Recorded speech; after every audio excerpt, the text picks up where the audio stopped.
शुरू कर लें।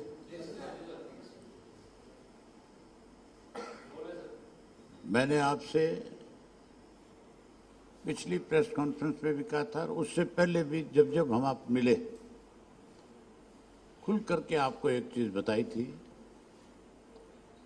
कि प्रदेश के अंदर सत्ता पक्ष और विपक्ष जो है वो दोनों आपस में मिले हुए हैं। मैंने ये भी बताया था कि किस तरह से कांग्रेस के लोग बीजेपी की मदद करते हैं, कैसे बीजेपी वाले कांग्रेस वालों को बचाने का काम कर रहे हैं। इसका एक ताजा उदाहरण मैं आपके सामने बताना चाहूंगा। 2013 में जब हमारी पार्टी विपक्ष में थी, कांग्रेस सत्ता में थी, उस वक्त हमने प्रदेश के अंदर सरकार के खिलाफ सरकार कैसे भ्रष्टाचार को बढ़ावा देती है, कैसे लोगों से पैसा ऐंठती है और किस तरह से आपके ये जो अलग अलग लाइसेंस जो इशू होते हैं हुड्डा के और दूसरे डिपार्टमेंट के, वो कैसे उनको उन्होंने सेल किया, इसके बारे में खुल करके उस वक्त 2013 में हमने खुलासा किया और 6 विधायकों को, जो कांग्रेस के विधायक थे, उन 6 की हमने एक सीडी तैयार करी अलग अलग और उनको सीक्वेंस वाइज हमने दिखाया, आपको बताया कि किस तरह से ये लोग पैसा लेते हैं, कैसे बैठ करके सौदेबाजी करते हैं। और फिर जब हमने उसकी कंप्लेंट दी तो कंप्लेंट दी थी हमने उस वक्त जो बना हुआ था आपका लोकायुक्त, उसके सामने कंप्लेंट करी, क्योंकि सरकार कांग्रेस की थी, कांग्रेस तो उस पर कोई कर ही नहीं रही थी। कांग्रेस तो बल्कि हमें विधानसभा में उस इशू के ऊपर नेम करके बाहर कर रही थी कि हम उसको विधानसभा में भी रेज ना कर सके। लेकिन हमने लोकायुक्त को जाकर शिकायत करी, उस पर नोटिस हो गए। उसके बाद इलेक्शन हो गया, इलेक्शन में भाजपा सत्ता में आ गई, मनोहर लाल खट्टर मुख्यमंत्री बन गए और वो खुल करके ये कहते थे कि मैं तो भ्रष्टाचार खत्म करूंगा। लेकिन उन्हीं की टीम में एक ऐसा एमएलए जिसके खिलाफ उस सीडी कांड में जो शामिल था, बीजेपी की टिकट पे एमएलए बन गया हांसी से विनोद भाणा। तो जब विनोद भाणा एमएलए बन गया उनका, तो फिर उन्होंने उस सारे इशू को दबा दिया कि इसमें कहीं ना कहीं तुम्हारा एमएलए भी सम्मिलित पाया जाएगा। जो बीजेपी ये कह रही थी कि हम भ्रष्टाचार के खिलाफ हैं, उसने आज 13 साल हो गए उन बातों को, 12 साल हो गए, उस सारे इशू को दबा करके रखा। और कांग्रेस पार्टी ने आज फिर ये दोबारा साबित कर दिया, कांग्रेस का अध्यक्ष राव नरेंद्र को बना करके, कि उनके लिए भ्रष्टाचार करने वाला व्यक्ति कोई मायने नहीं रखता। उनके राज में इस बात की छूट थी कि तुम दोनों हाथों से प्रदेश को लूटो, अपनी जेब भरो, हमारे तक पैसा पहुंचाओ और लोगों को चाहे किसी भी परेशानी का सामना करना पड़े, उससे आपको कोई तकलीफ ना हो।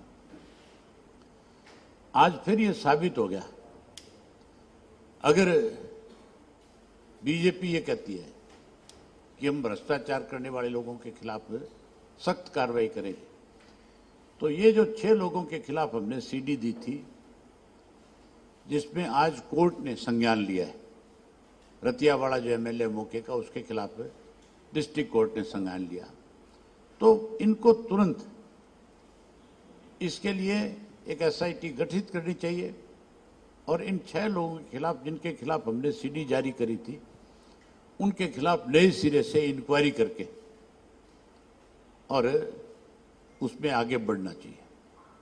अगर बीजेपी ईमानदारी से काम करेगी तो फिर तो हम ये मान सकते हैं कि बीजेपी भ्रष्टाचार के खिलाफ है।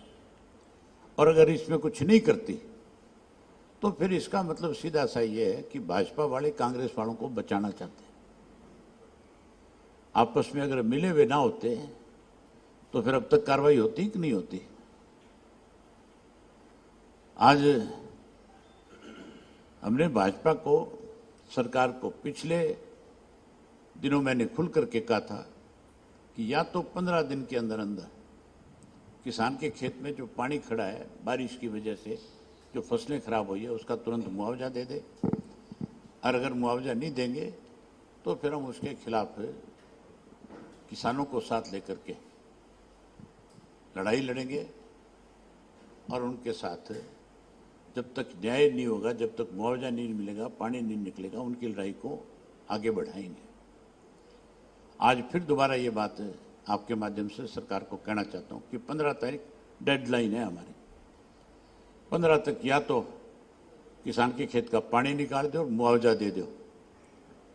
नहीं, अगर पानी नहीं निकालोगे, मुआवजा अगर नहीं दोगे तो फिर आगे इस चीज का जो भी कोई, हम अपनी तरफ से चेतावनी देते हैं कि आगे अगर इसमें कुछ भी होगा उसके लिए सरकार जिम्मेवार होगी पूर्ण रूप से। फिर चाहे हमें किसी भी हद तक आगे बढ़ना पड़े, फिर हम पीछे नहीं हटेंगे, आगे बढ़ेंगे और उसके लिए पूर्ण रूप से सरकार जिम्मेवार हो जाएगी। 7 तारीख को अपने प्रदेश कार्यकारिणी की बैठक बुलाई है रोहतक के अंदर। हम अपने पार्टी के सभी जो प्रदेश के कार्यकारिणी के सदस्य हैं उन सबका आभार व्यक्त करेंगे कि उन्होंने सम्मान दिवस के लिए जो जो जिम्मेवारी लगाई उसको निभाने का काम किया और आगे कैसे और संगठन को मजबूत किया जाए, संगठन में और नए लोगों को कैसे जोड़ा जाए, उन सब बातों पे भी चर्चा करेंगे।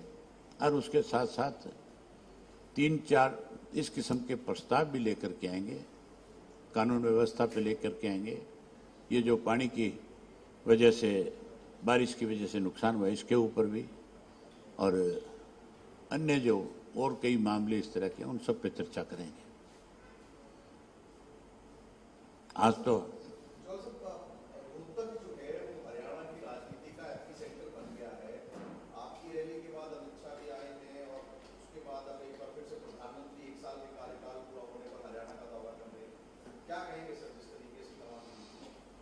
आप ये मान के चलो कि केंद्र की सरकार के पास सोर्स है जो रिपोर्ट्स मंगवाती है प्रदेश। भाजपा को भी इस बात का एहसास है कि तुम्हारी सरकार टोटल फेलियर पे है। आज प्रदेश का हर व्यक्ति बीजेपी से नाराज है, दुखी है, परेशान है। मौका मिलते ही भाजपा को सत्ता से बाहर कर देगी। इसलिए कहीं ना कहीं लोगों में फिर से जगह बनाने के लिए, लोगों का विश्वास जीतने के लिए, चाहे अमित शाह दौरा करें चाहे प्रधानमंत्री करें, लेकिन अमित शाह और प्रधानमंत्री के आने से किसान की फसल का जो नुकसान है उसकी भरपाई नहीं हो रही। आज कह रहे हैं कि हमने 1000 करोड़ रुपया हरियाणा प्रदेश को तोहफे के रूप में दिया है। तो फिर अमित शाह जी ये भी बताएं कि जो किसान की खेत की फसल खराब हुई बारिश की वजह से, उसके लिए उनकी सरकार ने कौन सा कदम उठाया, उसका मुआवजा तय क्यों नहीं किया, उसके खेत का पानी क्यों नहीं निकाला।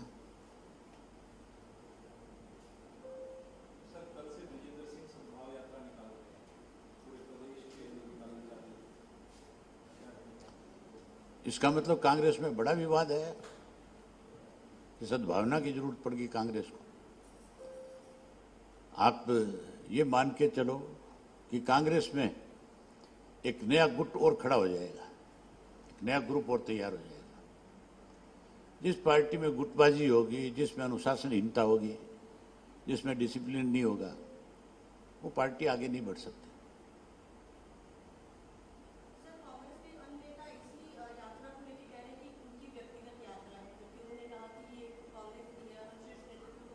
फिर कांग्रेस के बैनर की जरूरत क्यों पड़ी? अगर व्यक्तिगत है तो फिर कांग्रेस का बैनर क्यों यूज करें? कुछ एक नेता कह रहे हैं कि हमारा नहीं मैं ये कह रहा हूं आपसे कि सद्भावना यात्रा तो तब होती है जब सब लोग शामिल हो। यहां तो अलग अलग ग्रुप है।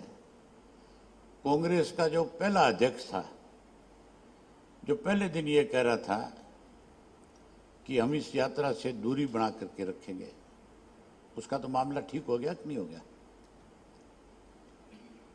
इस यात्रा के पीछे क्या रीजन है, वो उनसे आप पूछो, वो बताएंगे।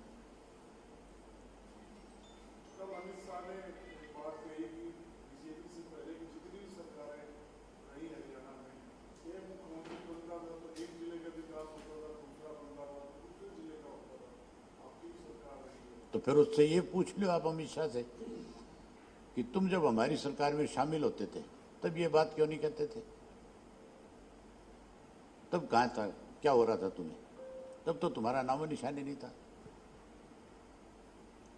आरोप लगाने से पहले सोचना चाहिए। अमित शाह छोटे पद पे नहीं है, बड़े पद पे है। उसको कोई भी बात कहने से पहले जरूर ये सोचना चाहिए कि क्या कह रहे हो आप और किसके बारे में कह रहे हो। सर, इससे पहले एक राव नरेंद्र की जो वीडियो दिखाई गई लोगों की तरफ से, तो उनका इस पर बयान था कि एडिटेड है और 2016 में हम कोर्ट में गए थे तो 9 साल तक कांग्रेस इनेलो का कोई भी नेता या कोई भी पक्षकार उसको न जवाब देने आया या कोई अपना उसमें कोई नोटिस नहीं और सब झूठ बोल रहा है। मतलब आप अध्यक्ष बने नहीं उससे पहले झूठ बोलना शुरू कर दिया। मैं तभी तो आज ये बात कह रहा हूं कि बीजेपी अगर ईमानदारी से भ्रष्टाचार करने वाले लोगों के खिलाफ कार्रवाई करना चाहती है तो इससे बड़ा और कुछ नहीं हो सकता कि इसमें एसआईटी गठित करे तुरंत और इनके खिलाफ नए सिरे से इंक्वायरी करे। जिन जिन लोगों के, वो तो बिल्कुल सरेआम है, उसमें मतलब ये नहीं है कि कोई आरोप लगाया जा रहा है किसी पे एफिडेविट लिया जा रहा है। उसमें बाकायदा तौर पे सीडी बनी है, वो पैसे मांग रहे हैं, साफ दिख रहा है कि भाई इस लाइसेंस के इतने रुपए आपको देने पड़ेंगे। क्या ये तो ऐसी मतलब कोई उसमें कोई चीज आज तो ये कह सकते हो कि है आगे, उसकी वजह से आप कुछ भी डेवलप कर सकते हो।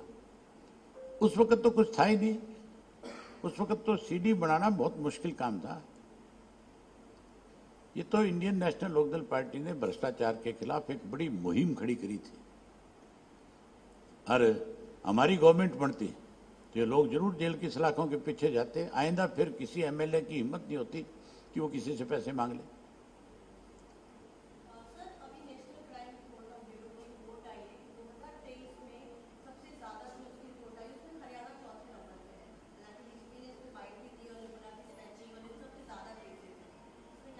किस चीज में? क्राइम तो चौथे नंबर पे नहीं, हरियाणा पहले नंबर पे है। उसमें भी भेदभाव किया है। अरे पूरे देश में पहले नंबर पे है भाई। आप मुझे ये बताओ, इतना छोटा स्टेट है, हम दिल्ली के साथ लगते हुए सराउंडिंग दिल्ली के बैठे, अगर कैपिटल के साथ में लगता हुआ प्रदेश चौथे नंबर पे है तो इसका मतलब देश को खतरा है कि नहीं है? हमारा जो है सारा का सारा इलाका दिल्ली के साथ लगता है। कौन सा दिन ऐसा है जिस दिन फिरौती ना मांगी जाए, जिस दिन 2-4 बेकसूर लोगों को मारा ना जाए? 10 से 12 बलात्कार की घटनाएं जिस प्रदेश में रोज हो रही हो, जिसमें 10, 12, 15 रोजाना अपहरण की घटनाएं हो रही हो, चोरी की घटनाओं की कोई गिनती नहीं है। आप उसको ये कैसे कह सकते हो कि ये भ्रष्टाचार में चौथे नंबर पे है, इसमें क्राइम में चौथे नंबर पे है? ये तो पहले नंबर पे है।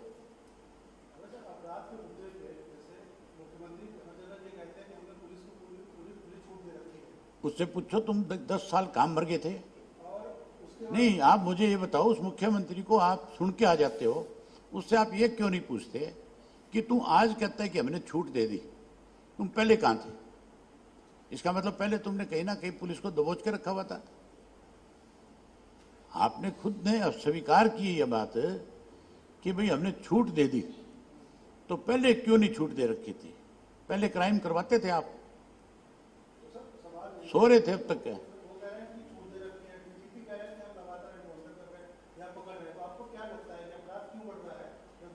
अपराध इसलिए बढ़ रहा है कि सरकार के लोग शामिल हैं। सरकार का संरक्षण है अपराधियों को। आप एक चीज बताओ मुझे, नारायणगढ़ का एक अपराधी है, मुख्यमंत्री के हल्के का है, अब तक उसका सबको पता है कि ये कहां बैठा है, पुलिस को पता है, मेरे को पता है, सबको पता है कि दुबई में बैठा है। अब तक क्यों नहीं ले पकड़ के? अभी भी वहां बैठ करके टेलीफोन के ऊपर धमकियां देता है, फिरौतियां लेता है और गोलियां चलवाता है। नाम जानते हैं, हर व्यक्ति को पता है, बच्चे बच्चे को पता है, इसको खुद को डीजी को पता है, चीफ मिनिस्टर को पता है। तो दुबई से लेना क्या मुश्किल है मुजरिम को? अगर कोई दूसरा व्यक्ति इनकी पार्टी के किसी व्यक्ति के खिलाफ छोटी मोटी कोई झगड़ा हो जाए, तो जो झगड़ा करता है अगर वो कहीं भाग जाता है तो पुलिस उसके माँ बाप को उठा लेती है, उसके भाई को उठा लेती है कि उसको को पेश हो जाए। तो फिर उसको पेश क्यों नहीं कराया जा रहा? पेश होना चाहिए कि नहीं होना चाहिए अपराधी? पुलिस तो कहती है सर, अपराधी जो ऐसे कुख्यात अपराधी उनका नाम नहीं लेना चाहिए, मतलब मीडिया में भी नाम लिया। आगे आ जा, तो पीछे मत बैठ। ये तो कल्याण की विधानसभा में क्या अपराधी है? क्या कहती है पुलिस? पुलिस का ये कहना है कि जो ऐसे कुख्यात अपराधी है, गैंगस्टर है, उनका नाम लेना ठीक नहीं है। क्यों नहीं ठीक है? डरते हो तुम लोग का? इसका मतलब अपराधियों का भय तुम्हारे अंदर भी है। नाम क्यों नहीं लेना चाहिए? जब एक आदमी टेलीफोन करके कहता है मैं फला आदमी बोल रहा हूं और मैं तेरे से फिरौती कितने पैसे मांग रहा हूं, अगर वो अपना नाम बता करके धमकी दे रहा है, डरा रहा है, तो फिर पुलिस उसके नाम से क्यों घबराती है? मीडिया को कहा जा रहा है कि इन्हें ग्लोरीफाई ना करें। क्यों नहीं करे? बताना चाहिए खुल करके कि ये लोग अपराधी है, ताकि उनके खिलाफ कार्रवाई हो। अपराधियों के नाम छुपाने से कोई अपराध कम हो जाएगा?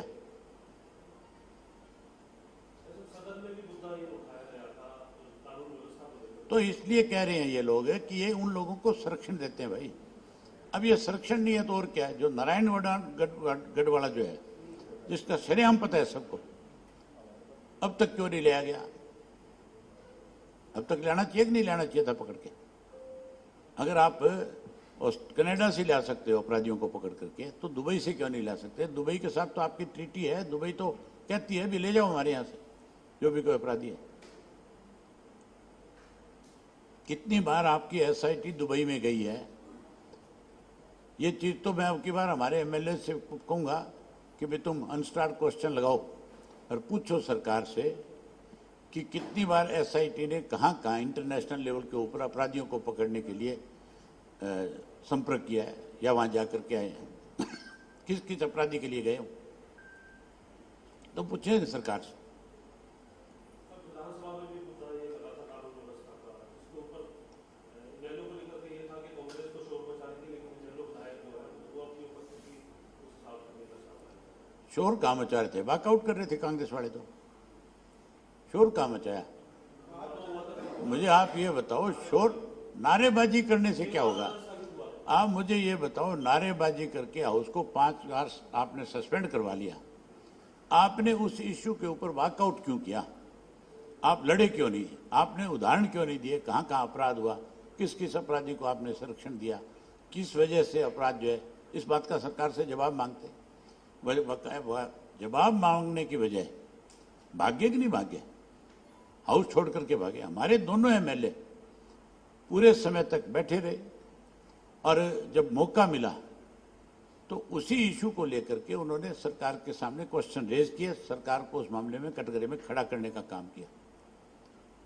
ये तो केवल शोर मचा करके तुम्हारे अखबार की, मीडिया की खबर बना रहे थे कि हमने 5 बार हाउस सस्पेंड करा दिया। हाउस सस्पेंड कराने से और उस चीज का लोगों के सामने लोग कैसे संतुष्ट हों, लोग कैसे इस बात को माने कि हमारी आवाज कोई विधानसभा में उठा रहा है। विधानसभा में आवाज नहीं उठाई, भाग गए।